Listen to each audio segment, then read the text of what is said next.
Hello, my name is Jack Jeffries, and today I will be talking about the immorality of the death penalty. I want you to all imagine a scenario for me. Imagine you are sitting in a courtroom. You are on trial for the murder of a local gas station attendant. Your heart is in your chest. You don't know where to look or what to do with your hands. As you await the jury's decision, you sink deeper and deeper into your chair, hoping that it would just swallow you whole, ridding you of this horrible feeling. You notice the judge come out of his chambers, not because you saw him, but because the room grew to a deafening silence. Your lawyer helps you stand to hear the verdict, as your mind and body are paralyzed in a dissociative state. It's all noise, until one word latches onto your ears: guilty. You have just been given the death penalty. You will be killed. And the worst part is, you weren't even in town that day. Now, this real scenario may not have actually happened to you, but it did happen to a man named Carlos de Luna in 1989, and has happened many times since. However, we have the power to put an end to this. As citizens, taxpayers, and voters, we directly influence the justice system that carries out these executions. Whether or not we support the death penalty affects who lives or dies and the fairness of our justice system.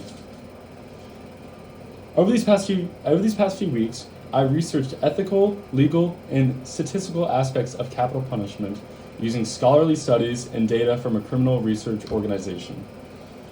The death penalty is immoral because it risks killing innocent people, violates fundamental human dignity, and fails to deliver the justice or safety it promises. First, I will show how capital punishment leads to wrongful convictions and the risk of executing innocent people. Second, I will argue that the death penalty violates basic moral values and human dignity. Third, I will demonstrate that it fails as a system of justice and public safety. Then, I'll propose a solution and address some counter-arguments.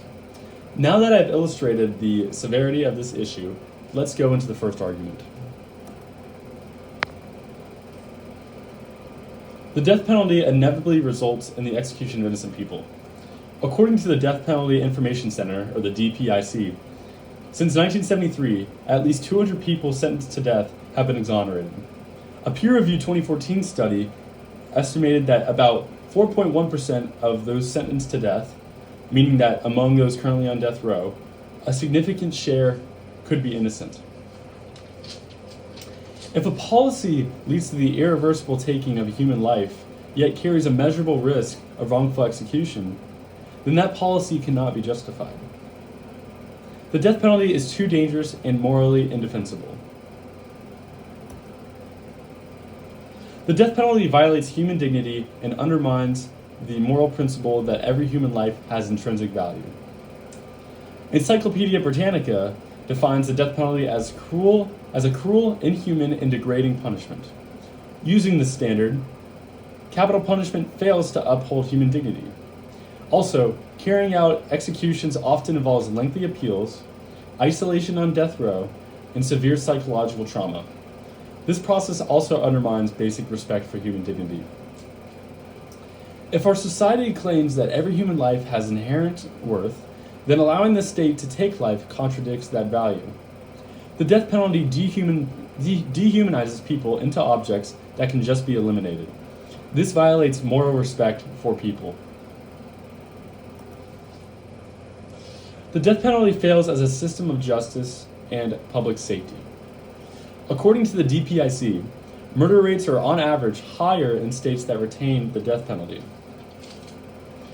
The DPIC also discusses how peer-reviewed studies show that capital cases are more expensive than comparable non-capital cases.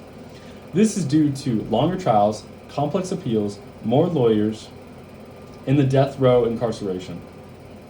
Sociology and anthropology professor Scott Vollum at the University of Minnesota conducted a study on the reaction of victims' families whose loved one was killed by someone who eventually got the death penalty.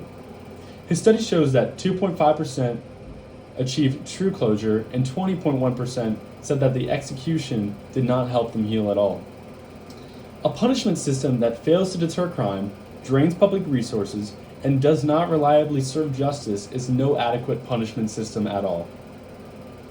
Given these arguments I have presented, the next logical step is to come up with an alternative to the death penalty, one that administers true justice and does not waste taxpayer dollars. The United States should abolish the death penalty and replace it with life imprisonment without the opportunity for parole, and reinvest resources to strengthen the justice system. Abolition would eliminate the risk of executing innocents. Life without parole ensures public safety by permanently removing dangerous criminals while preserving the possibility of exoneration if new evidence were to arise. Funds saved from expensive capital litigation, appeals, and death row maintenance could be directed to areas like victim support services and restorative justice programs. Life imprisonment ensures safety and accountability, but without the moral cost or financial burden of the death penalty. At this point, some people may see lapses in my logic. Let us visit some of those counterarguments.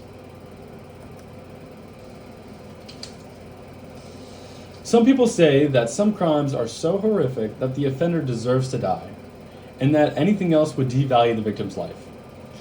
To them, I would say, retribution does not require execution. Life without parole is still the harshest punishment short of killing someone, and it ensures permanent removal from society. Also, for some offenders, they would rather face death than a life of imprisonment. So in some cases, the death penalty would act as an escape for these evil wrongdoers. This rebuttal does not challenge the validity of my argument, as my logic is consistent, and we have seen with research that someone deserving to die is subjective. Some families of victims wish the executed person had never been killed in the first place. Some people may say that with modern forensic science being so advanced now, wrongful executions are no longer a substantial risk. While forensic science has made large advances in the past couple of decades, it is only helpful in cases where the DNA evidence actually exists. Only a fraction of homicide cases contain the presence of DNA that can be used to identify the killer. Also, people on death row continue to be exonerated as time passes.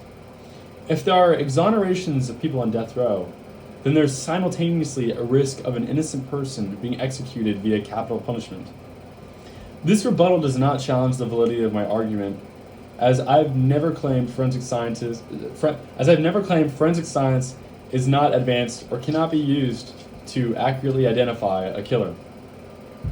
With these arguments and rebuttals in mind, let us revisit why the death penalty is immoral. The death penalty is immoral because it risks killing innocent people, violates human dignity, and fails as a tool of justice for public safety. One does not have to choose between compassion and accountability. Abolishing the death penalty allows us as a society to uphold both the protection of innocent lives and the enforcement of justice, while respecting human dignity and using public resources wisely. A truly just society does not need to take a life to obtain retribution. Ending the death penalty is not only a policy decision, but a moral imperative. Thank you.